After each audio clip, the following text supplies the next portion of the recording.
Hi there, this is Dr. Unbuddy with Project 2. I have on my t-shirt here. We'll see if I can show it to you there.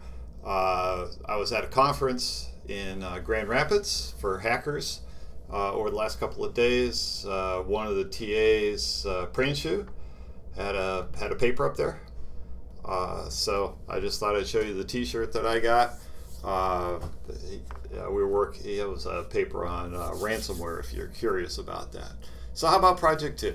So here we're playing the game of NIM, and the game of NIM, there's actually a million different variations. So we sort of have one here that's a relatively simple one, so you get a chance to play around with some logic.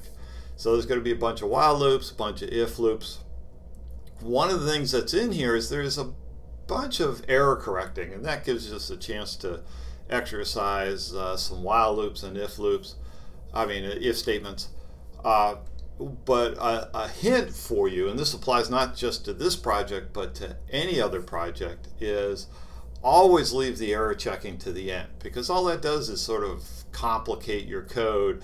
And most of the points will be involved in the other part. So always assume that the user will be entering correct input, and then once you get the program working, then you can go and do the error checking. And by that I mean, in this one, in this project, we ask the user, do they want to work on pile 1 or pile 2? So we have to have an input that's the number 1 or the number 2. Well, just assume that they will correctly give you a 1 or a 2, and later on you can add in some logic to check that in fact they did give you a 1 or a 2. So leave that kind of thing to the end, and then you can focus on actually solving sort of the core of the problem, and leave the other part for later. So let's take a look at how this game is played. What it is you have some stones. You have 2 piles of stones, and in this case we start with 5 stones in each pile, and then you get to take the player gets to take 1, 2, or 3 stones away, and then the computer, just to make your life simpler, we just have the computer takes 1 stone from the other pile. So if the player took a stone out of pile 1, then the computer would take its stone out of pile 2. And so and the game goes on until somebody can't take one. So whoever took the last stone, they won the game. And then we go and ask you for, do you want to play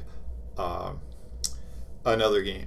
So let's take a look at this. So in this game, what you want to think about is, what are the critical components of the program, or in this case the game. And you really have 3 things in here. You have 2 piles. I'll call them pile 1 and pile 2.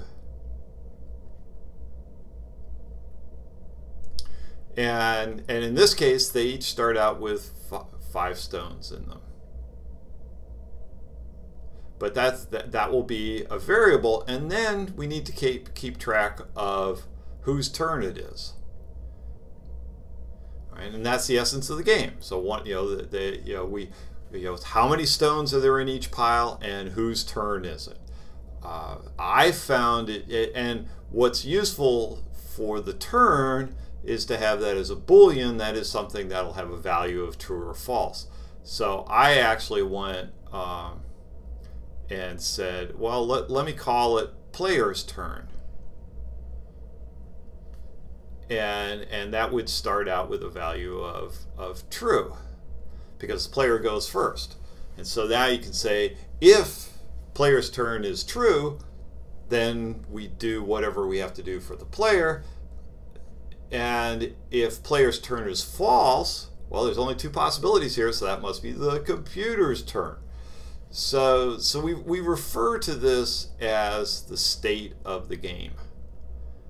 That's the terminology that gets used. And these three things capture everything you need to know about the game. You don't need to know anything else. So you have to have these three variables.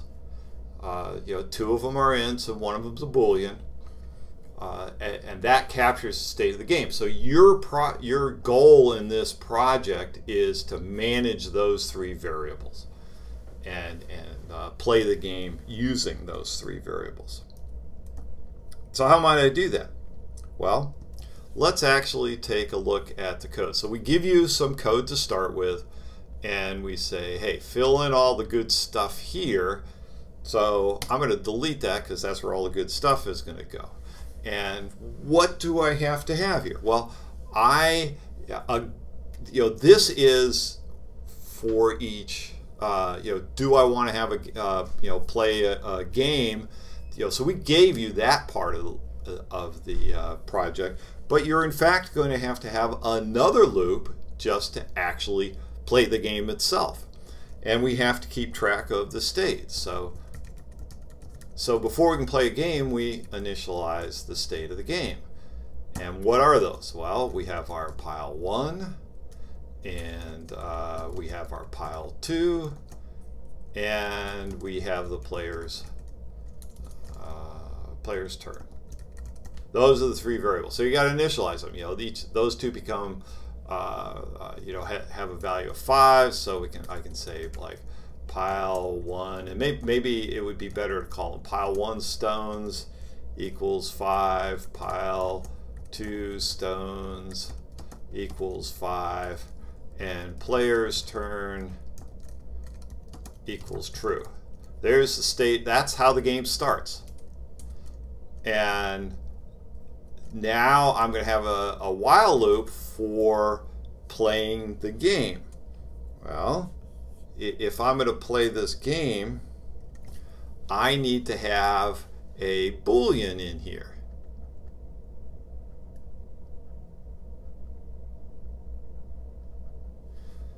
What will that Boolean be? Well, we're going to play the game, so we're going to keep taking stones away until until one of these until the game is over.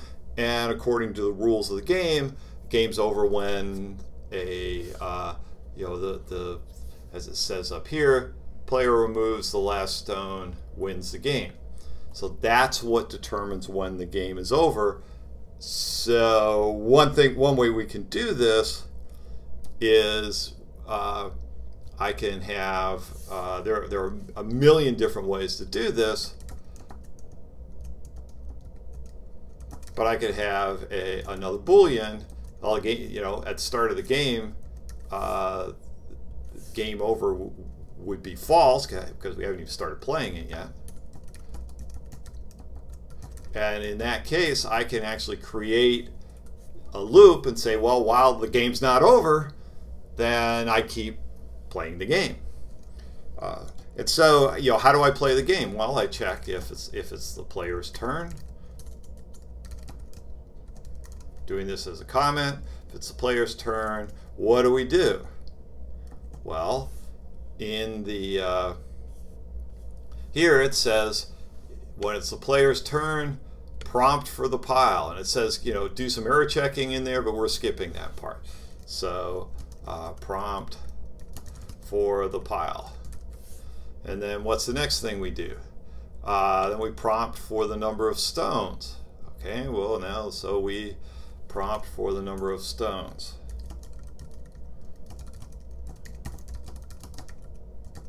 And then now we have the pile and we have the number of stones, so we remove stones from the pile. How do we do that? Then that's just manipulating whatever particular pile I'm working on. So there'll be some if statements in there and so on.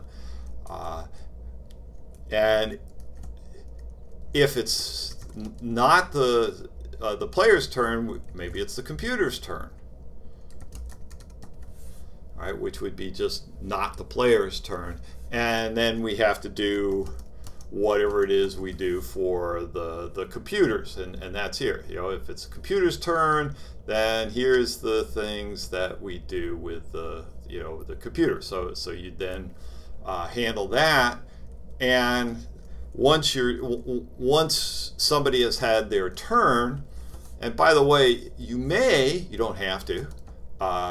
You may want to use an else for that, because if it's not the player's turn, it's the computer's turn. And then determine if the game is over. And if not, then I better switch my players.